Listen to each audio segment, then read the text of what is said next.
what do you think it is about Mortal Kombat that has made this franchise such a global franchise? Well, first of all, I think it's different. I think it's got a huge history, and I think it's global because it's got so much diversity. It's got so many elements in it, and diversity adds meaning and adds interest. I think that's what our movie is trying to represent as well. It's that right now, being as interconnected as we are, we're not making a movie just for one specific nation. We're making a movie for the world.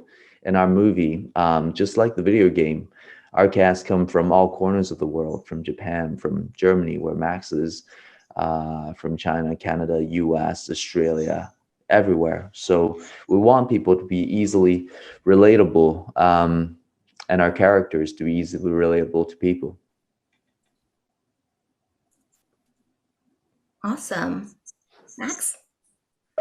Yeah, I can just agree with what Ludi said. I think the whole world of Mortal Kombat is much different than any other video game, and I think it's partly also because of the gore and all of that. But I think what makes Mortal Kombat special too are the characters. You know, they're very iconic and interesting characters.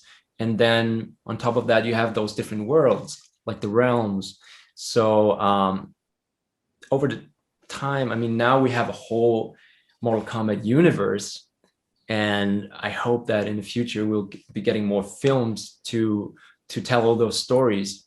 I love the fact that the studio and the director and the producers made the decision to go with a very authentic approach in terms of how they would choose the cast. And so I think that is something that is new as well, because I mean, in the past we had, for example, our heroes were, for example, Bruce Lee, and he appeared in a very big Hollywood film called Enter the Dragon. But in that film, he was the only Asian character.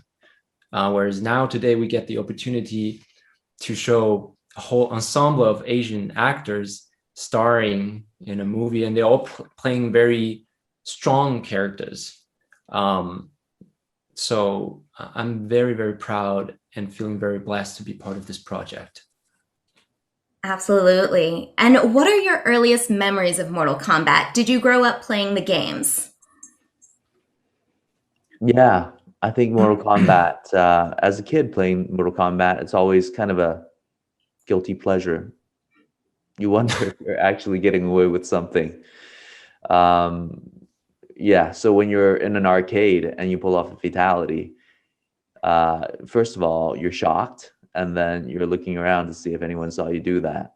And then it was nice when you got Sega Genesis and you can do it all day at home. It's kind of I don't know, it's kind of cathartic, I think.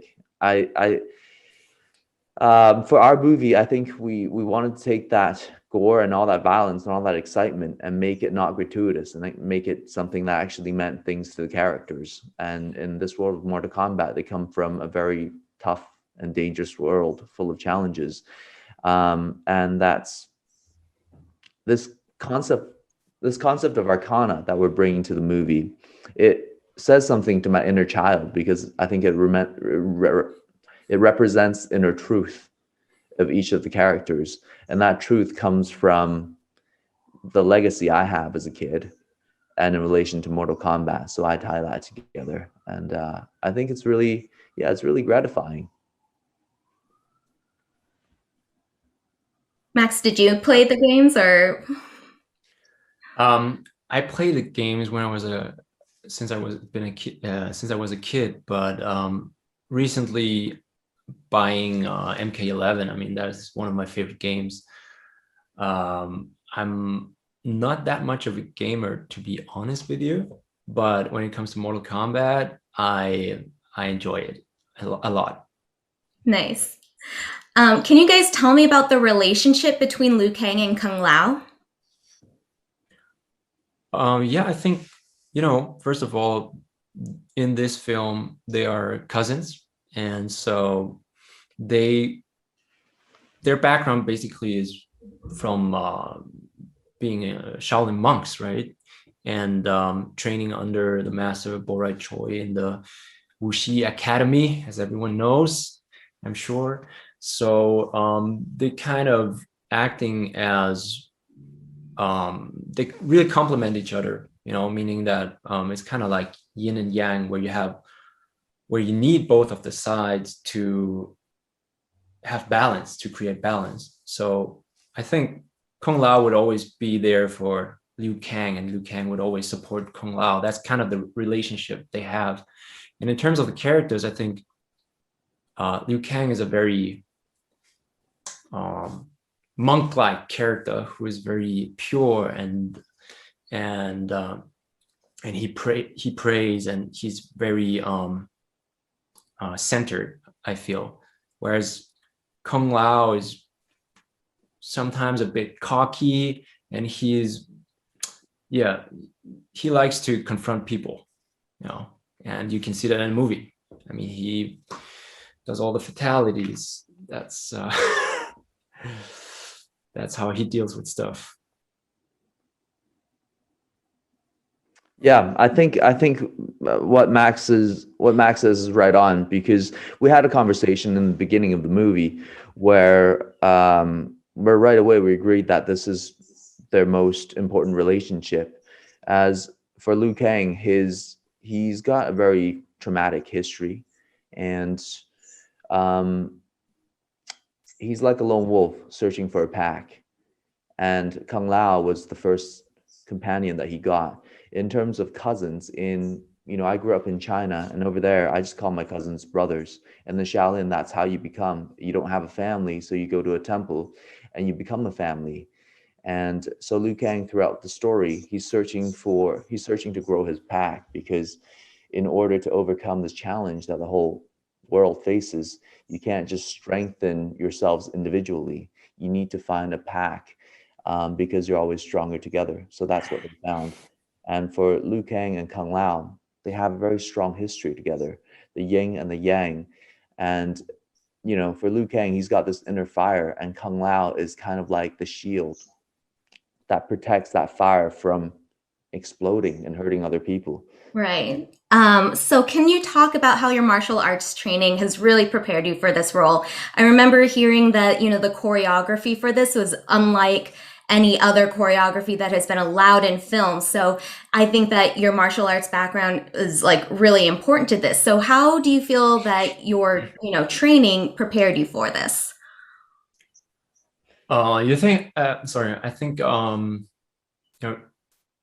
portraying martial arts in front of the camera in films it's a much different game than fighting in real life, for example, in a competition, because you need to take care of the other actor, not to hurt him. Whereas in real life, your main focus is to, hurt someone else in order to win.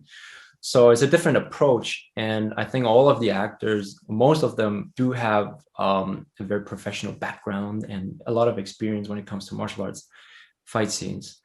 So for myself, I've been training in martial arts for 20 years right now. And I got very lucky that the style that Kung Lao has, which is more of a Southern Shaolin style, and he also does have a lot of Wing Chun elements in his fighting style. So I was very lucky that I, in the past, had the opportunity to study all of those styles, even though I didn't know that I would land the role later on. So that helped a lot. Yeah. Yeah, I think, they say success luck is when preparation meets opportunity. And for this film, we definitely had to be prepared. If we started from zero, we would have never made it to the finish.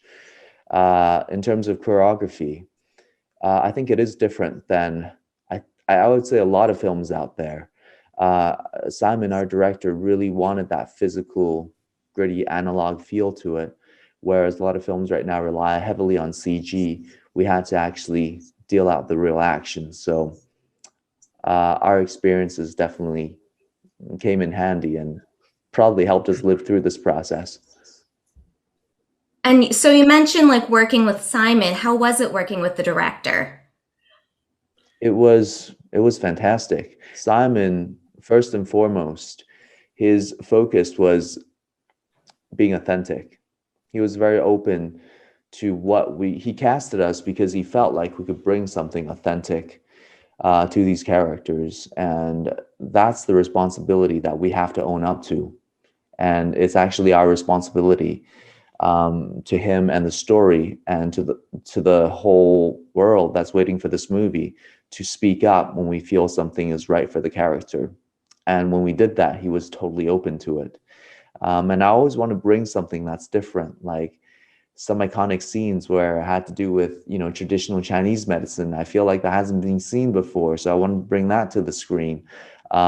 Sometimes we're limited by time and just what we had to do, because ideas bounce around in my head a lot. But he was always open to hearing about it. There was this one moment actually that really touched me, that really showed me that Simon's mind and heart is in the right place, is when, remember the first time, Max, when we did your entrance scene and we didn't have enough time? Yes, I remember. I totally agree with what Ludi said. I think Simon is such a great director who leaves so much space for the actors to come up with their own ideas and implement that into the film. So for instance, in that case, there's an entrance scene of Kung Lao, and we didn't have enough time at the day to film it. We could have filmed it, but it would have ended up differently and not as good. So Simon took a moment and decided that we would add another extra day in order to shoot it, that entrance of Kung Lao the right way.